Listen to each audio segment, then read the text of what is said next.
A New Texas, 1986 to 2001. When world oil prices plummeted in the 1980s, the Texas economy shattered. However, the subsequent economic recovery contributed to a diversified economy. As population growth resumed, Texas surpassed New York to become the nation's second largest state, at the same time placing unprecedented burdens on the educational system and social services.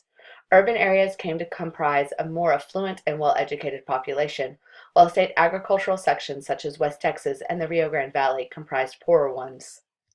Most new Anglo-Texans came from the Midwest during the Sun Belt migration years, disrupting traditional in-migrant patterns of white Southerners into Texas. Meanwhile, as it always did, the availability of jobs brought increasing numbers of immigrants. Mexico still provided the majority of legal as well as undocumented immigrants into the state, but other Latin American countries increasingly contributed to both legal and illegal residents. Oil was the heart of Texas' economy during the 1970s and early 1980s. The economic bust that followed contributed to the rising energy costs, increases in non-OPEC Organization of Petroleum Exporting Countries oil production, and the failure of OPEC nations to obey the cartel's production quotas, followed by OPEC's suspension of all production controls in 1986, making for a prolonged bad economic times. Forced to diversify by the drop in oil prices, the state's economy emerged much healthier. By the 1990s, the oil industry was partly supplanted by manufacturing, transportation, utilities, financial services, communication, and transportation. Texas led in the number of new jobs created, and the state's economy was growing in the fastest of the 9 largest states. When in 1993, the North American Free Trade Agreement, NAFTA, removed most trade restrictions between the United States, Mexico, and Canada. Growth of manufacturing, construction, and trade along the Mexican border expanded. High-tech firms also moved into Texas when the world's 2 largest manufacturers of personal computers, Dell and Compaq, established headquarters. On the other hand, 3/4 of all non-agricultural jobs in the states were service sector jobs, and military-related employment fell by nearly 30%. While per capita income improved, Texas continued to lag behind 27 other states. A core triangle defined by Dallas on the north, Houston on the south, and Austin, San Antonio on the west had seen prosperity. However, East Texas and far West Texas, still largely dependent on farming and oil production, experienced little recovery and remained dependent on federal government in the form of subsidies, crops insurance, and disaster relief. An attempt to wean farmers from subsidies in 1996, paradoxically called the Freedom of Farm Act, failed. A severe drought during the 1990s resulted in the highest level of federal aid to Texas farmers in history. Today's global marketplace places farmers and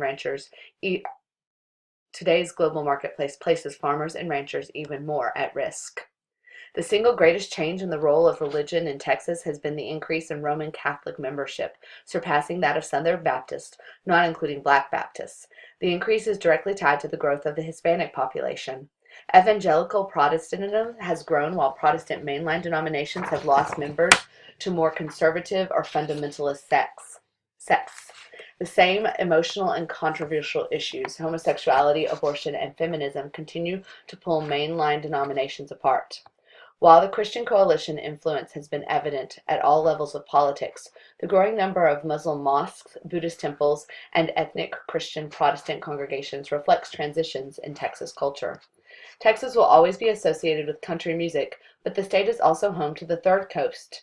In classical music, the Dallas, Houston, and Fort Worth symphonies are nationally and internationally renowned.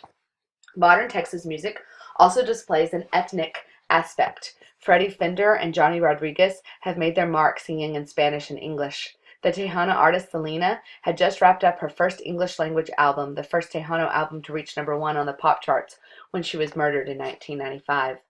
Nationally known television news anchors and television and newspaper journalists from Texas include Walter Cronkite, Dan Rather, Jim Lehrer, Bill Moyers, and Sam Donaldson. Historians Alwyn Barr, Arnold DeLeon, Louis L. Gould, David Weber, and Donald L. Chipman achieved national recognition.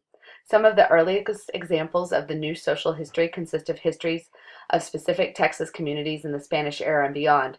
Jesus F. de la Teja on San Antonio, Gilberto Hinosa on Laredo, and Randolph B. Campbell on Harrison County. A competitive two-party system operated in Texas as the two parties alternately presided over the governor's office from 1978 to 1995. Nationally, Democrats were hampered by the nomination of Michael S. Dukakis for president and Texas Senator Lloyd Bernstein for vice president. The party in Texas hoped to reverse the low voter turnout in rural areas and among minority voters, factors in White's defeat. But the Republican national ticket also included a Texan, former Vice President George Bush. As Republicans solidified their hold on statewide races, Clements vetoed a record 55 bills, alienating the democratically controlled legislature and thwarting their legislative agenda. Although Ann Richards was elected governor in 1990, in reality, Lieutenant Governor Bob Bullock, a fiscal conservative, ran the legislature, while Richards did what she did best, promoting the advantages of the state's economy across the nation. A national political star, she defeated her Democratic challengers in the primary and Republican Clayton Williams in the fall. Republican Senator Phil Gramm was reelected, and future Senator Kay Bailey Hutchinson became the state treasurer, the same position Richards had used to gain the governor's office. Economic growth provided a high approval rating, helping her gain national exposure. Richards diversified state government, appointing 4,000 persons to boards and commissions, 48% of whom were women, 25% Hispanic, and 12% African American. 2 years later, Dallas billionaire Ross Perot, running for president against President George Bush and Arkansas Governor Bill Clinton, tilted the results in Clinton's favor and indirectly helped to place Kay Bailey Hutchinson in the Senate. Clinton appointed Senator Lloyd Bernstein as Treasury Secretary, and Hutchinson won the special election to fill the vacancy. The state now had 2 Republicans in the Senate. Furthermore, the voters elected George W. Bush to the governor's office in 1994. His popular conservative agenda, endorsing school vouchers while supporting the death penalty, and a wholesale restructuring of the state tax system yielded high approval ratings. A booming economy ensured Bush's re-election as governor in 1998, as well as his 2000 presidential bid. During the 2000 presidential campaign, Bush made the most of the endorsement of Lieutenant Governor Bob Bullock, landing his nonpartisan working relationship with the Democrats. Vice President Al Gore, on the other hand, had to separate himself from Bill Clinton's personal scandals. Although Bush lost the popular vote to Gore, he was declared the winner of the electoral vote following the recount of ballots in Florida and a subsequent ruling by the U.S. Supreme Court that decided the election. George W. Bush brought Texans to Washington to serve in his administration. The House Majority Leader and Majority Whip were Texans as well. Voter registration drives during the 1970s and 1980s increased Hispanic political power and the number of Hispanics elected to public office. Attorney General Dan Morales joined Henry B. Gonzalez, longtime San Antonio congressman, and Henry Cisneros, mayor of San Antonio and later Clinton appointee, as a high-profile Hispanic leader. Political activism among Hispanics in the 1980s and 1990s represented a return to mainstream and a move away from the militancy of the 1960s. Indeed, Republicans like Bush made inroads into the Hispanic vote. Bush frequently addressed Hispanic audiences in Spanish. African Americans voters remained more wedded than Hispanics to the Democratic Party. Black political power significantly strengthened in Dallas and Houston, as evidenced by the election of black mayors in the 1990s. However, Henry Cisneros was forced to resign from his position as housing secretary in the Clinton administration following a scandal, and state attorney Dan Morales declined to run for a 3rd term in 1998. In 2002, gubernatorial candidate Tony Sanchez, spending $63 million of his personal fortune in the race, garnered only 40% of the vote.